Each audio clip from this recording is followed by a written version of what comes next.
Sue Minahan. Welcome to Talk Cosmos, the show where Sue Rose Minahan and her panel of guests bring you leading-edge astrology conversations through a journey of soul growth patterns connecting astrology's energetic cycles. Get ready to understand your path in the cosmic roots of the stars.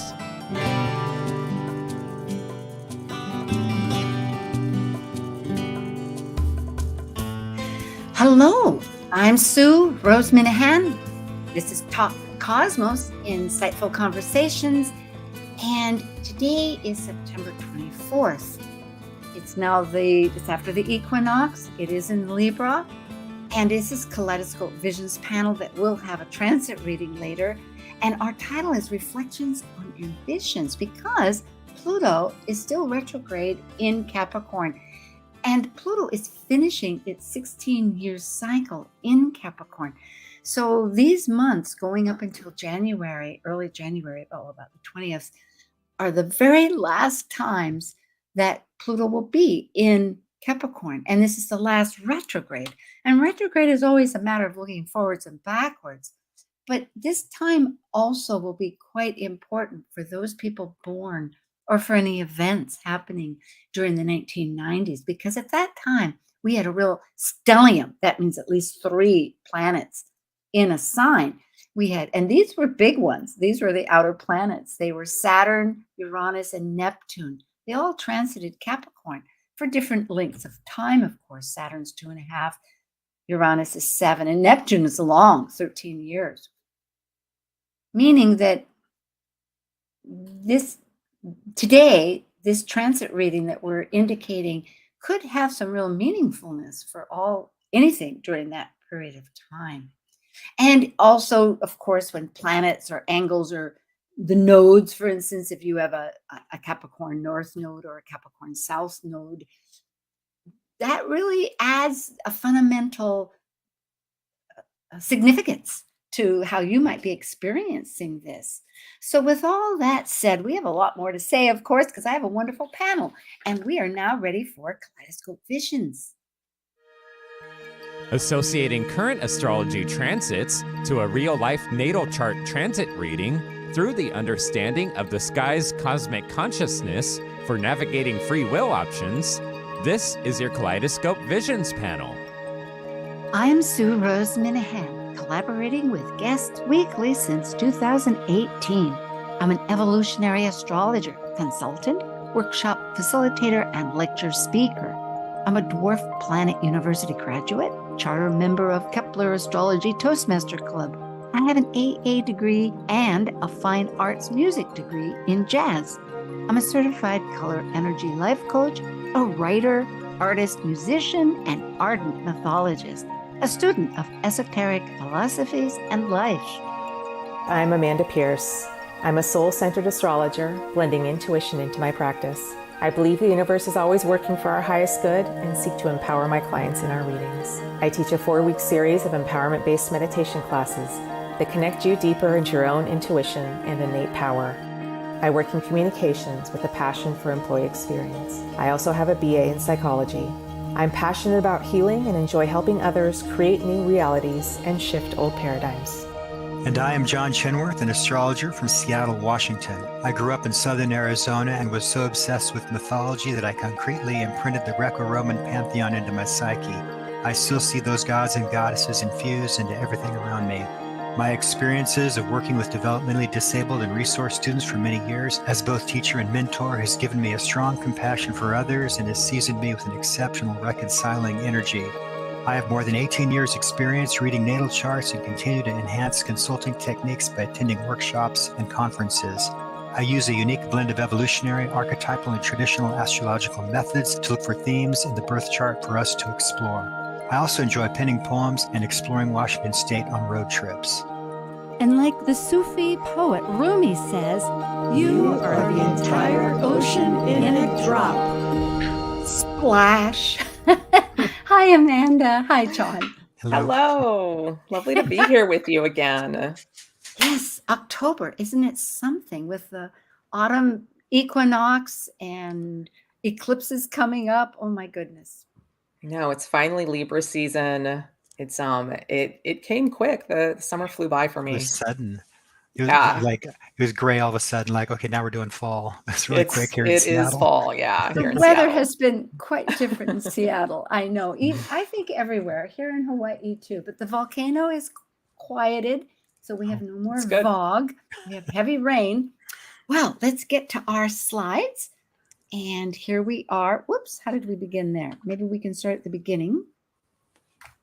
Okay, thanks. And that's always good. Marie O'Neill is having a retreat. It's an event bright. Now, a few panelists on Talk Cosmos are involved. So there'll be a slide at the end about that if you're interested in to participate in October, or just join my email list. I have all that information along with other resources and conferences and retreats. So that would be great. So we have Amanda Pierce, how to contact her at her email, and John through his website, and myself, of course, at Talk Cosmos. And you can find this all at Talk Cosmos itself.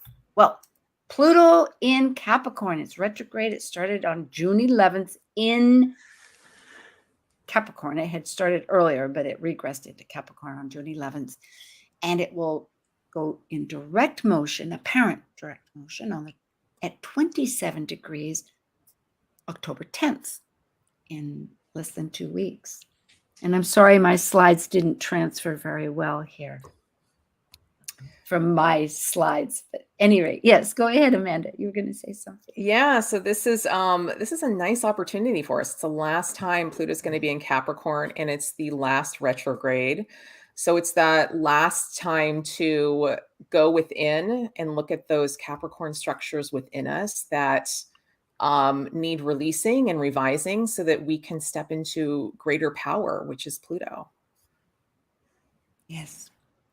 John, did you have something perking? I just, in my head, I'm just picturing the mountain climber on his last hike for a season or something, the last things you want to see and do, or maybe getting ready for that last hike. It's a retrograde. So what are you going to pack? How are you going to prepare? Kind of energy, I guess, It's true. And it is a 16-year cycle. So this started in 2008. People can reflect back. So depending where people's energies, and in astrology, it's all vibrational, it's energy. And so there's a wide, there are 30 degrees. So if someone learns that there's this degree or that degree, you can give at least latitude of 5 degrees on each side, and sometimes 10. I mean, a large spectrum, depending if it's the sun or if it's something, how significant. But all that can be interpreted. So let's see what more, because Saturn, as we had indicated, rules Capricorn, and this is an archetypal symbolism. We have archetypes within us, these roles. And Saturn in vibrational astrology, which does knit things very down particularly, so I share it, it focuses on determining fundamental essence of anything, stripped of all the superfluous that lasts through death. So that could be your skeleton bone. It could be a lot of things. Amanda, you want to go on about the retrograde here? Oh, well, I'm just looking at your slide here, and I just love that piece about Pluto retrograde being about reclaiming our shadow and that part within us that is not fully conscious. Any planets beyond Saturn are not visible to the human eye. And so all of that is unconscious content, and Pluto is way out there, farthest planet out there. And so it's quite in the depths of us. And so that reclaim, that's a very retrograde word. It is. And I love this idea of accepting all the light and the dark parts. It doesn't mean that we necessarily have them all integrated to the point that they're functioning, but at least it's not a stumbling block, like a banging your head against a door or falling over the boulder or something, or getting lost in the river. And that acceptance piece, I think that is so big, because really to integrate anything, we first have to accept it and love it and allow it to be present and just be okay with it. If we're pushing against it, there's no chance for integration at all. So love that piece about acceptance. You have these, the Pluto and Saturn are these, well, they're pretty heavy gods in mythology, and we're coming up to the end of this sign where they'll shift into new signs. It'll feel differently, and so these big guys are saying, okay, what do you got to take care of? This is your chance to do this. It's kind of, I think there's a kind of that feeling with it. You know what I Yeah, mean? like the last Yeah. ditch effort. And Yeah. usually that is the case with psychology too, isn't it? Because Pluto also works that world, the deep underground of psychology, or Scorpio does, that it rules. And there is sometimes with always that, like the whip, you know, if you do a whip, it kind of has a snap at the end. It's just Mm. like a crunch that wants to say, now or never, here it comes. You know, it's intense. We have to think about what the collective needs to do because Pluto's generational, long time in a sign, so it's affecting a lot of people at the same time. So what do we need to work on collectively? What structures may need to change? You know? That's Yeah. true.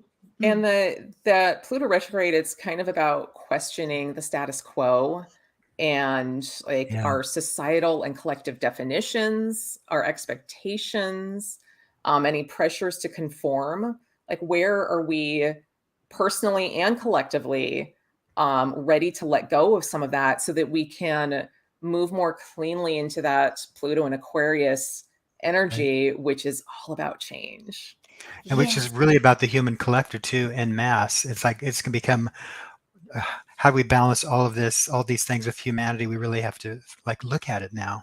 And maybe gates are going to open with new ideas to take care of some things. That's what I'm hoping for. I'm kind of hopeful for the shift into Aquarius. Yes. Well, this is work to do Yeah. ahead, you know, not to bypass, but to recognize everything, of course. And again, as I was thinking, I realized that our charts will show, because there's always the cross, the cardinal cross, you know, all in astrology, because not everybody's an astrologer that listens to this. They like astrology, but to remind ourselves that in Capricorn, because it's cardinal, it's action, it also involves the opposite, which is Cancer. They're both time oriented. Cancer is more of a long personal processing. And then, of course, on the which are the solstice points, and also the equinox points, which we just passed with the autumn Libra point, or the Aries point, which is self and other, which the nodes are in right now. So your mention about the collective, John, and what you're speaking of too, Amanda, is so pertinent, because the times are ripe for us to look at our relationships. Let's look a little bit more about the mythology, which I know excites us all. Yeah, I've always loved that image of Capricorn. the sea goat. Very Yes, classic. it's half goat, half fish. And I read this about alchemizing the water from which it emerges. I paraphrase a little bit, into earthly matter, because water represents your emotions, and we know it is the polarity point of Cancer, when you feel things, and it's in feeling things, emotions, well, along with Tara's feeling, but the point being that that's how we manifest. And if it climbs from the seafloor to the mountaintop, it is evolving this sense of consciousness, and is transmuting a fishtail for 4 legs to get things clarified. So here a little bit more about the Greek mythology. And pardon, my slides didn't transfer so well, but Pan was half human with a goat horns and hoofs. Wonderful musician, and the god of goat herds and shepherds. Oh, that's a sea goat. Anyway, Pan was fleeing from the monster Typhon, and he jumped into the river to transform himself into a fish to swim faster, and came out as a sea goat. Well, I just love the sea goat imagery, because it feels a little bit like it's dipping into that fishiness of Pisces and bringing back that spirituality, and it really kind of connects that to the spiritual side of Capricorn, which we don't often think about, and how like the title of our talk today was reflecting on ambition, right? And ambition is, we often associate with Capricorn. But I think on a more spiritual level, it's more about legacy. And so it's about that kind of, what am I leaving behind in the world, and how am I doing good in the world? And it's bringing that, coming out of the water, that spiritual water, and then climbing the mountain and putting it onto the earth plane. That's a lot of what the Capricorn energy is about. The double energy, when I see the sea goat, the first thing I think of is the resilience of Capricorn and how it can face anything. I mean, if it's going to swim from the bottom of the ocean, then climb to the top of the mountain, it can do anything. And it reminds us how strong we actually are in our spirituality and how we can be. I think it's very hopeful. And the legacy part here, I'll just bring up that Pan was the son of Hermes, which is Mercury. Hermes was the ancient of Greek term and older. And Hermes guided the dead and visited the underworld. So Hermes was able to transform himself, and also he invented the lyre and the pipes and the musical scale. So here his child, Pan, which there's many ways to look at this, but just briefly speaking, brings that legacy of his energies forward and then into Capricorn. Oh boy, this is exciting. So here we have, I think we'll get through all these, today's chart, which is the 24th. And we'll look at it kind of briefly if we can, but Pluto, that planet that we're focusing on in Capricorn, that's retrograde as we speak, that won't go direct until the 10th, is squaring and has been. That means it's in between the nodal points, which are new as of July 18th. And they're in these relationship signs of Aries, the self, versus the other, Libra, like, hey, we're doing this together. What do you think? And not just that, but complementing each other. So it's a real force of relationships. That it's like this constant, active. How are we going to be together as we go through all these shifts? How are we going to, be diplomatic with each other, have the boundaries for ourselves, and yet be able to work with others, and working deeply with that, Pluto, squaring that. It's to me, it looks like a little bit like a hard work kind of aspect. There is. That kind of work in astrology is always worth it. I tell my clients, it's always worth it, right? And looking at this, so this square to Pluto, when the nodes first moved into Aries Libra, this square was right here. It's been with it the whole period. And so it's a signature of this nodal experience in Aries and Libra. And when you look at Pluto, you're standing at the position of Pluto, you always look to the left to find out what is the node that you go to kind of resolve that energy. And so we're looking to the left here would be at Libra. And so I really like that energy of the win-win of Libra, as opposed to Aries, which is win-lose. Only one person can win with Aries. But Libra, it's like everybody winning. And that's such beautiful energy for us to kind of work on and work through as we are about to shift into that Pluto and Aquarius. That's a gorgeous way of putting it, because I often think of it as also be careful of the codependency so that you don't lose oneself, but integrate oneself into it. And as far as the challenge goes, I know that lately, because Aries has an idea that it wants something. And so of course it's obtainable because it's just an energy that's fire that goes directly to its source. But meanwhile, thinking about the other person, you have to think of how it might affect them, and it slows a person down. And so lately I find myself going, okay, now how's the better way of saying this? Because if someone said that to me, how would I feel? It gets complicated, but it's worth it, because then the honey works. Here we have Tiffany, who will be on after the break. And we're going to go through her chart, and then we'll go to the bi-wheel. There's a little bit here. Hopefully we'll do it in 10 minutes.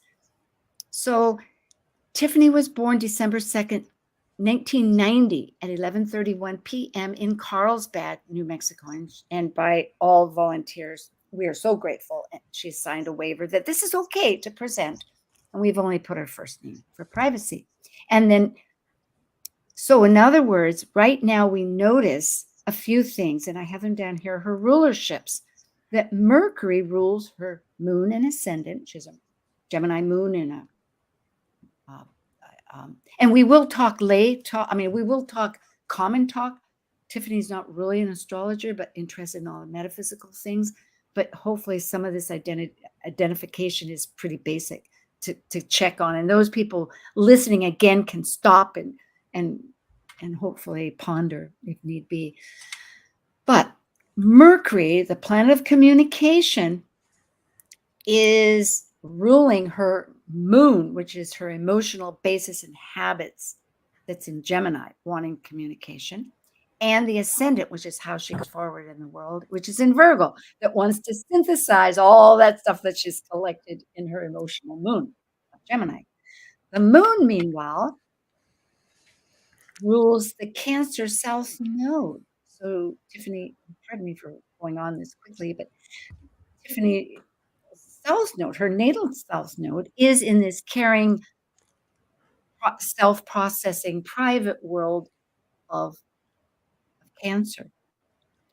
With Chiron right there next to the South Node, I find very interesting that coming from maybe even kind of essentially knowing about if the South Node is the past lives and what we've gone through, kind of knowing a little about healing and taking care of long-term painful things and be able to deal with that and maybe teach about it, or do you know what I'm saying?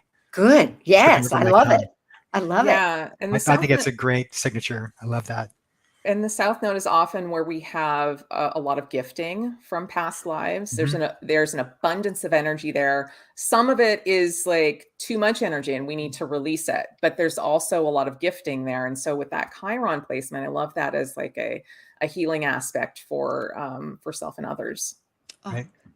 And Saturn is conjunct her North Node and rules the North Node. It is in Capricorn, meaning she's had her look Saturn at all that return. Look at all that Capricorn energy. That's a lot of Capricorn. Yes. So all that sea goat stuff we were talking about earlier. 1990. Yes, it really is signature. So meaning that there's been many changes, very likely deep, significant restructuring of her life and focusing and getting rid of what isn't important and trying to work with it. It's really powerful. And last but not least, Jupiter rules her sun. She is a Sagittarius. Because of time, and we will mention perhaps that the moon opposes, the emotional opposes the Mercury and just Mercury, right? No, the Mercury and Venus, meaning there's a lot of awareness, probably emotionally, between her thoughts and her what she's attracted to, desires for, yes. Should we go on? There's just a note about, if we go back to the chart 1 second, a lot of Earth in the chart, lots of earthy planets. Yes, So grounded. Groundedness, tangibleness, working with what's real. Yeah, maybe a little bit being of that here on the Earth plane and doing it, which is probably good for a fire sign. I mean, remember, she's fire and air. It's a mix. It's a big mix, but there is that. Well, it allows you to kind of like really.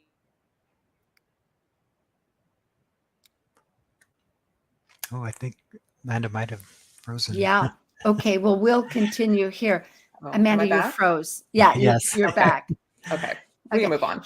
All right. Thank you.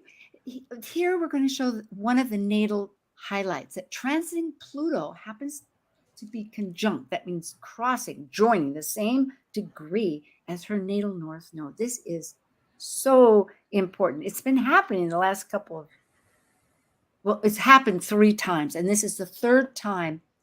And pardon my slides, they did not focus so well. But the first one was on the 11th of February. Then it was that was direct. Then it went on the 27th of July. retrograde, and now it's going direct on the 19th of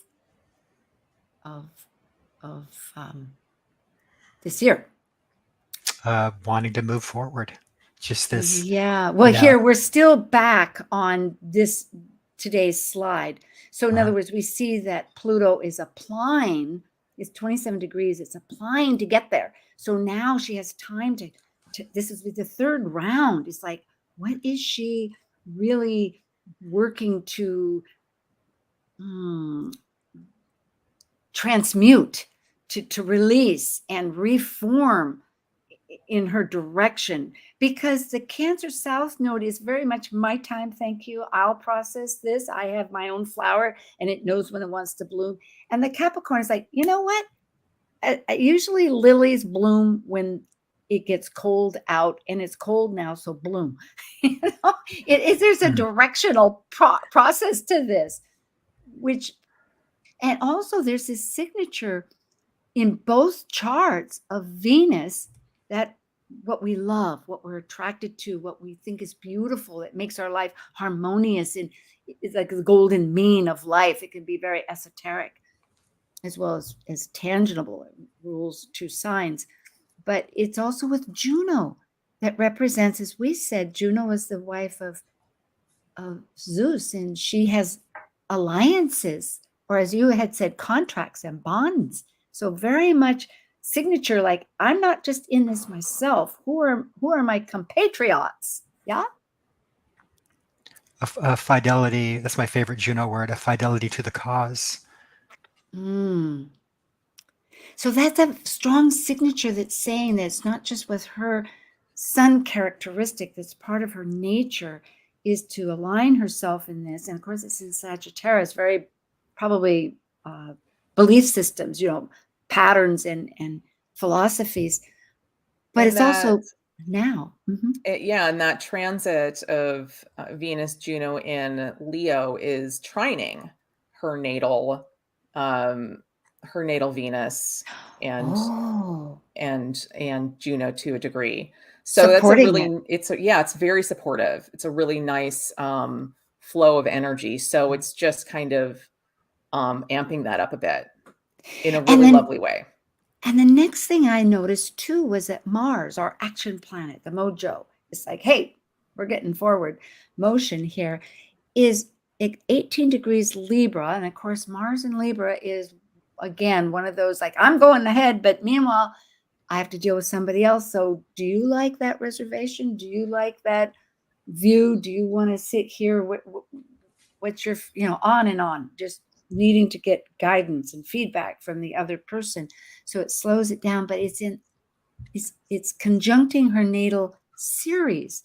And Ceres, the goddess of both grief and claiming how to nurture our grief.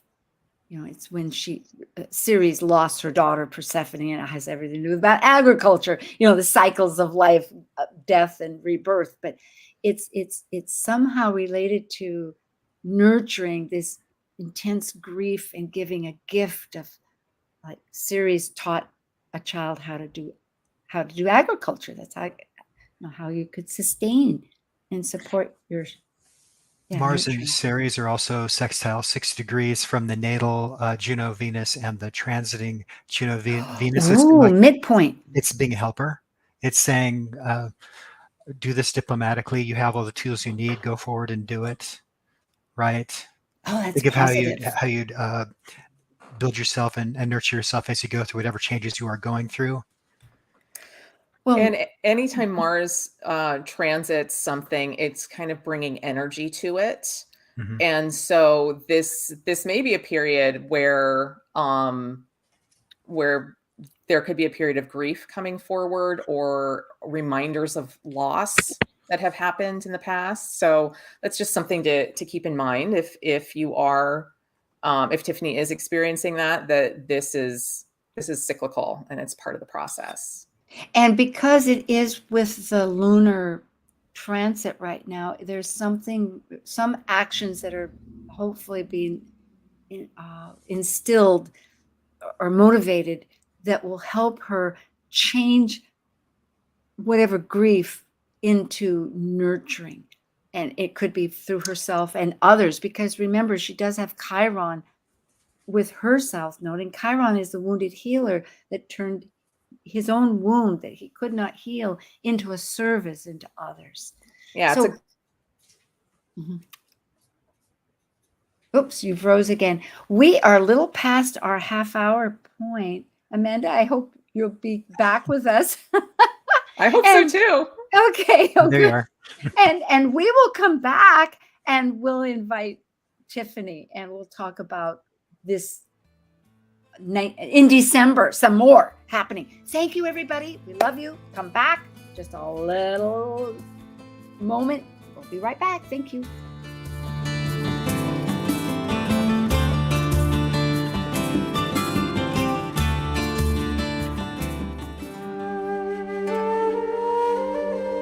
While we take a break from this week's edition of Talk Cosmos, let's take a look at this cycle's archetype.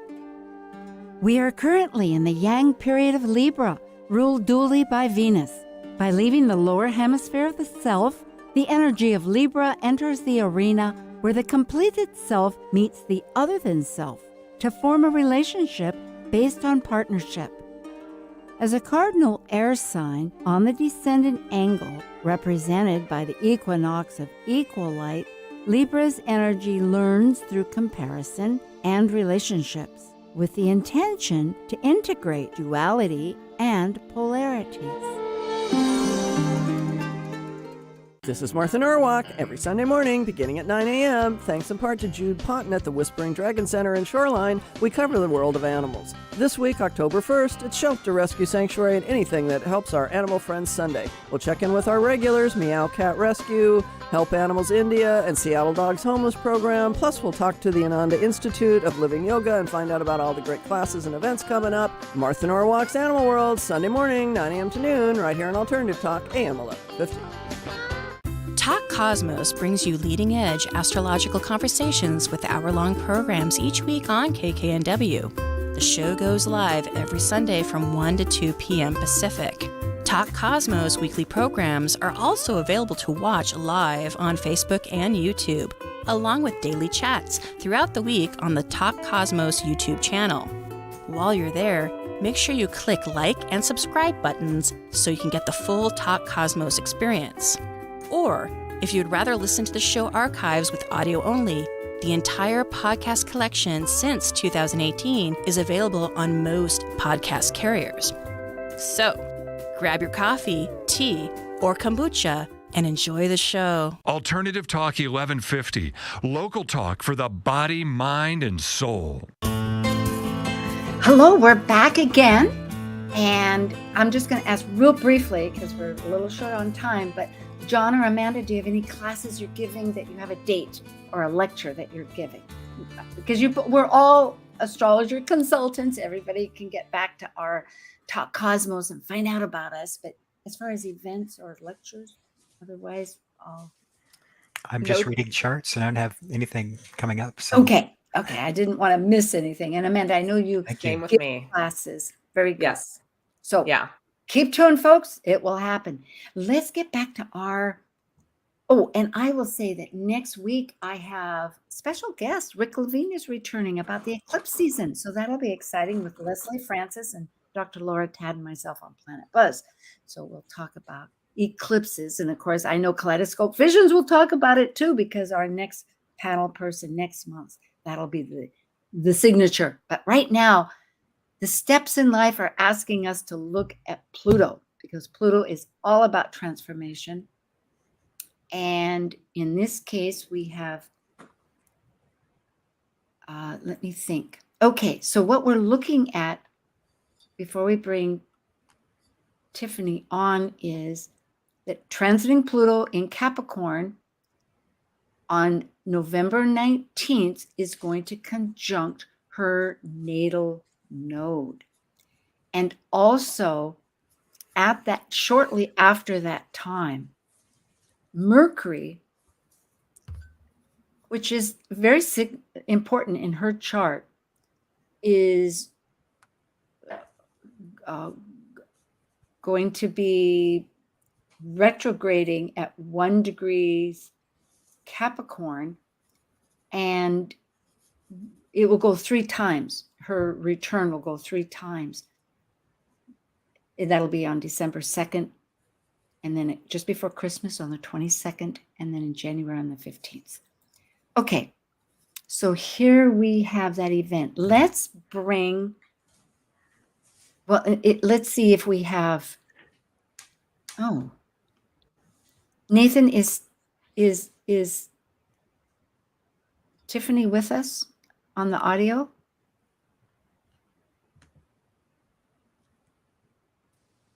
I am here. Oh, good, If you good, can hear good. me. Okay. I know we had a lot of trouble getting in. All right. I had my phone muted until just now. Oh, no, you're fine. You're fine. And I'm so glad. Thank you very much for offering this experience with us. And so we'll keep you here because we want your feedback. What was your feedback so far on what we were talking about? And do you have any questions and thoughts? Well, thank you for having me as a guest. I tremendously appreciate this because astrology has been something that I've liked to look into. Like I go into time passages and I use that as a reflection tool in order to bring forward or connect the dots, I should say, for all the different work that I do, because I feel like sometimes I have so many moving parts going on that I don't actually know unless I clear out and make the space in my body and mind to bring myself back into coherence, how to actually take action on those things. So that's something that has been a tremendous lesson for me. So I took some notes on the things that all of you have spoken about, because I don't know if it's just because I study the work and have had such profound experiences with the oneness of all things and how all things are connected and work together for the good of all.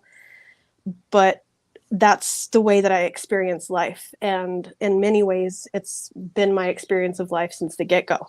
And truth is something that I've leaned on in order to get through several transition periods in my life.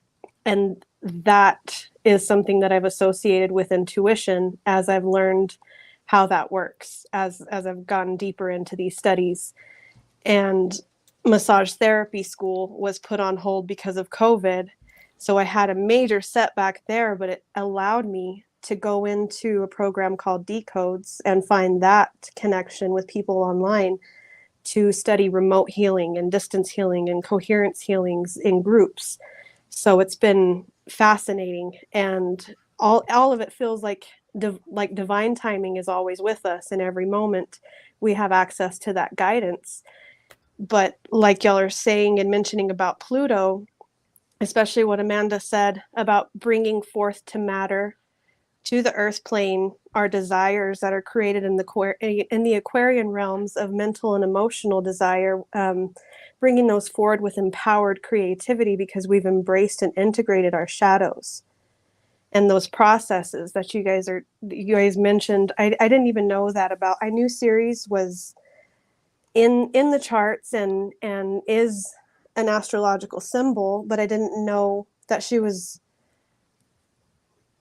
held that aspect. And you can hear you can hear some of that grief coming through my voice in that, because it's something that I haven't really spoken into. But in claiming grief and nurturing that sustainability for life forward, that is definitely something that wraps into all of this, into my Saturn, into embracing the essence of life beyond death, because I see my father who raised me as one of those figures, because I've been able to maintain a connection with him through mediumship, through embracing what that means to me for life beyond the divine. So for it to even be in Cancer, for that aspect to be in Cancer, that is another affirmation for me, because he was a Cancer. Yeah, and he passed away from Cancer. Oh dear. Well, let me just clarify. Thank you, and thank you for sharing and being transparent. We're going to ask further questions here, but let me just explain that because it's not sure. Saturn is in Capricorn. So it would be very much the father figure and very much a direction that in astrology that you would be going towards. But you have the parental signature here because the south node that you come from is Cancer, which is home and nurturing. So, and it is interesting with that healing, it could be that your father is part of that healing process because he's attached to your destiny point of the north node. It's these, Absolutely. putting it all together. And, I know that you had mentioned to me, because there were things that we had talked about that we didn't talk about here, that before we came on, we have a pre-chat always. And part of it was that with this strong Capricorn signature that you're very likely in how are you thinking of administrative possibilities? What is your direction that do you have questions? Like, I'm wondering about your career. You had mentioned that was focus. Service was the focus that I had requested, because I am an affiliate for Project Uprise, and I'm also on I'm on the board of directors for the Golden Haven Foundation. So they're two separate programs, but who can have a high impact on society as far as uplifting and empowering individuals. So for Project Uprise, it's an anti-human trafficking business. So it's, instead of a nonprofit, it's registered as a business so that we can give merchandise to represent the cause and to start conversations for the prevention, because Project Uprise is directly involved with prevention, interception, rescue, and rehabilitation of survivors of child trafficking. And they also work with professional development for life after and for at-risk and survivors. So that's something there is a youth shelter here in Albuquerque, New Mexico, called the Harbor Youth. And we're trying to raise funds currently to keep them open 24 hours a day, because there are legislations in place currently that make it illegal to house children overnight who are homeless or at risk, wandering the streets, for them to be housed overnight without a parent's permission. And a lot of these children who are in that dynamic don't have a relationship with their parents. They don't have that integral support. And I do think that that's something that I had as a child. My mom is a Capricorn. My mom who raised me is a Capricorn, and her and my dad's foundation that she gave to us, I've always had that sense of like, I am so fortunate. I am so blessed because there's so many children who did not have this opportunity. So I feel like I'm in a position to be able to reach out and help others because I've had that background that other children didn't have in support. So, and then the Golden Haven Foundation is to help families who may have had abusive dynamics and they're having to split and not having the right resources or funding to be able to actually begin that fight and to figure out what is in the highest good of the children and the parents involved. So I really think that ties a lot back into what y'all were saying about the legacy and complementing reciprocity and having Libra coming in to help balance the dynamics for everybody to the highest benefit.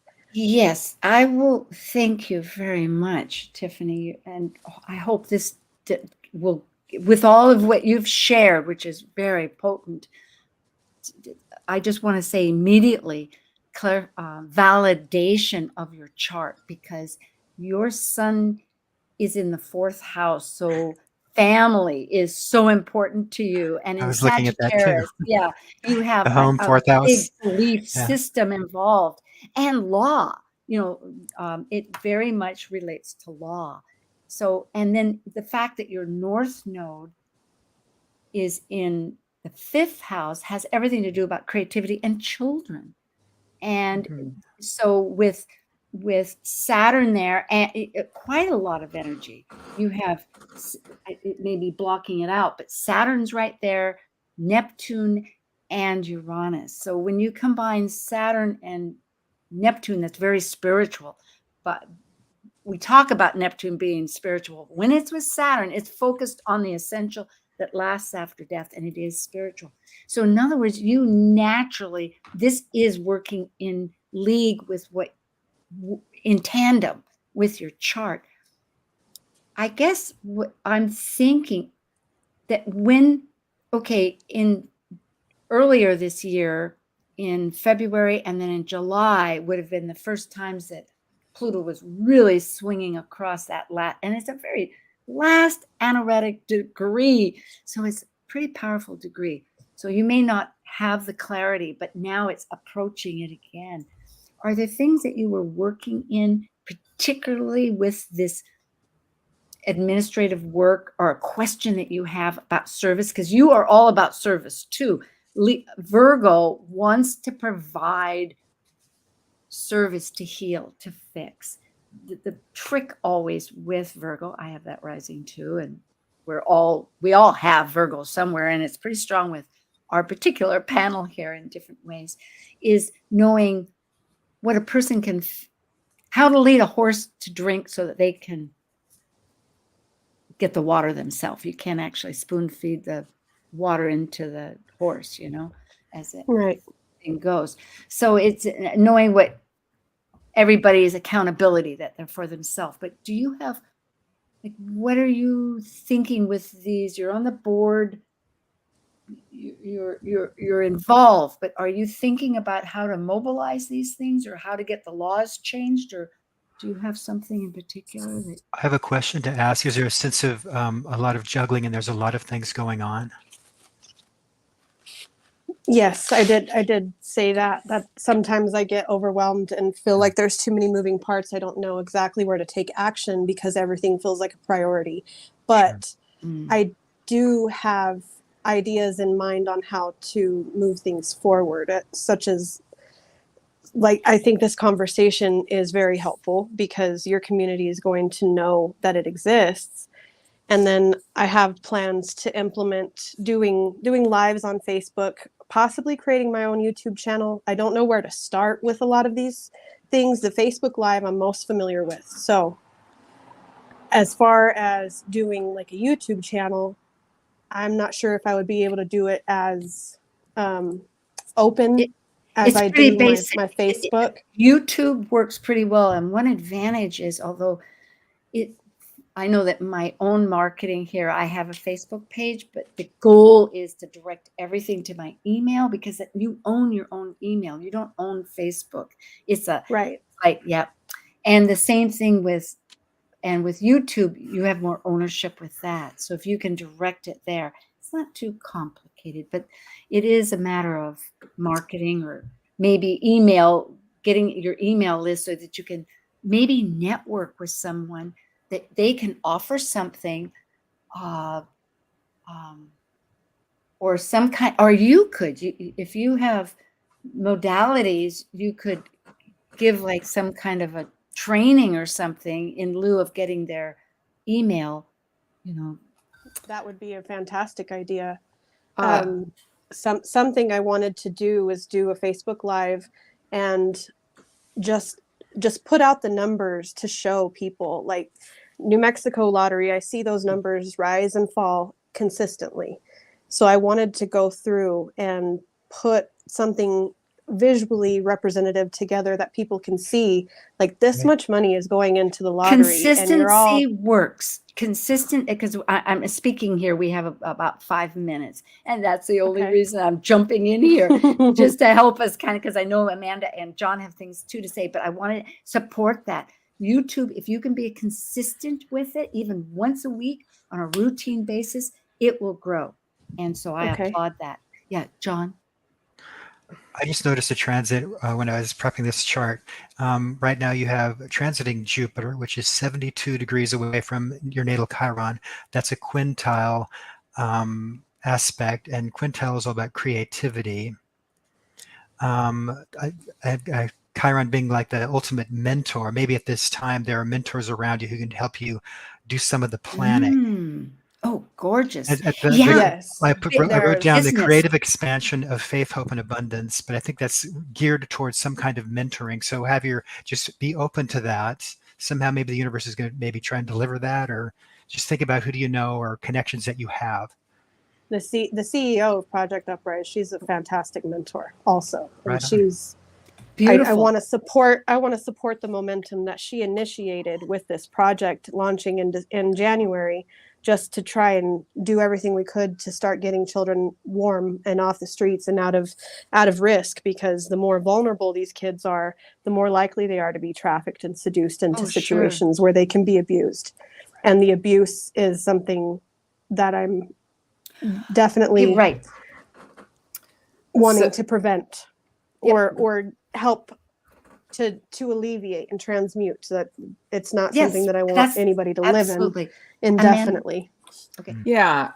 Thanks, Sue. So one thing I wanted to note is that your natal Pluto is in the 3rd house, and the Pluto is your sense of power, and all of these foundations that you're working with are very Plutonic in nature. And Pluto in the 3rd, like that is saying to me that you have a very powerful voice. And so using your voice for these foundations, I think, is right in line with your soul path. And you can see in the chart too that right opposite Pluto on the opposite side is Vesta, exactly opposite. And Vesta is what lights you up. It's the flame inside of you. And so this is a really powerful signature and something that's going to sustain you through life. So I love that you're on track with that and using your voice, and the Mercury returns that are upcoming as well. Yes, thank you for bringing that up, because we need very much in line with that. Very important, because Tiffany, we only have a few minutes here, so we need to kind of thank you for sharing, but let us kind of finish this up a little bit. And that is that you have help on the way, right? Like John was suggesting. In other words, you are in a process of working at it. I know that the Cancer person can feel like, oh my gosh, where's the process going? But the point is that there is, like, every season has a season. And in November 19th, it's not like, oh, that day, but it's culminating to that. And you'll have passed through the eclipses also, where this energy here is focusing, that will bring in alignment your dreams and your motivations because of Venus and Mars. And you're going to want to make something tangible. And it could be tangible as far as drafting and doing the YouTubes, because ahead of that, in December on the 2nd and 22nd, just before Christmas, and January 15th, it was on an earlier slide, you're going to have Mercury returns. Mercury is going to go retrograde. That happens 3 times a year, but it's happening to be over yours. And it's a Mercury return. And the advantage of that is that you'll come up with all these ideas, and then you'll get a chance to regroup and reconsider and reconnect, like the networking, and then launch it again. So it's a whole process that the universe is funneling to you. So meaning, I would definitely think about looking into website and networking, working, like, how can you do a win-win for people? You know, that's the beautiful part. It's that administrative part of you, I think, can really collect people and support, and also the YouTube. And you're going through right now, Saturn is transiting through your 6th house, and that is a lot of hard work. The 6th house. And so that feeling like you've got a lot to do and get through, that's part of it. When it moves into the 7th house, it will move above the horizon.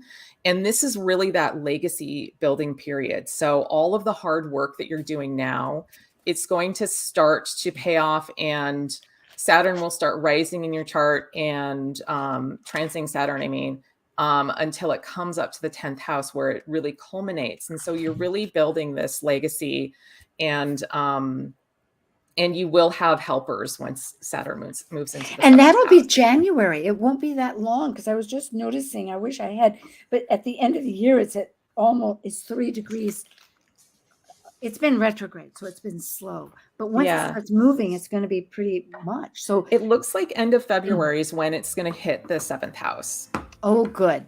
Yeah. Okay. That's really neat. I really appreciate you guys. If there's any way that we can actually link Project Uprise and the Golden Haven Foundation to this specific video, that would be greatly appreciated. I can send you that information. I've already, this is going live. What has already been done. But what you can do is go into Talk Cosmos and put those links down as comments. And in the YouTube. In the YouTube. That would be great. That would be awesome. I appreciate that very much. Yes. No, I know you're doing a wonderful effort, and I applaud, because it takes persons with your commitment and a natural ability, I will say, that wants to harness this to reach out to others. Thank you. Bring people together. Yes. And in health. Oh my goodness. Yes. It's Thank you, Tiffany. very meaningful. Yeah, Thank you, Tiffany.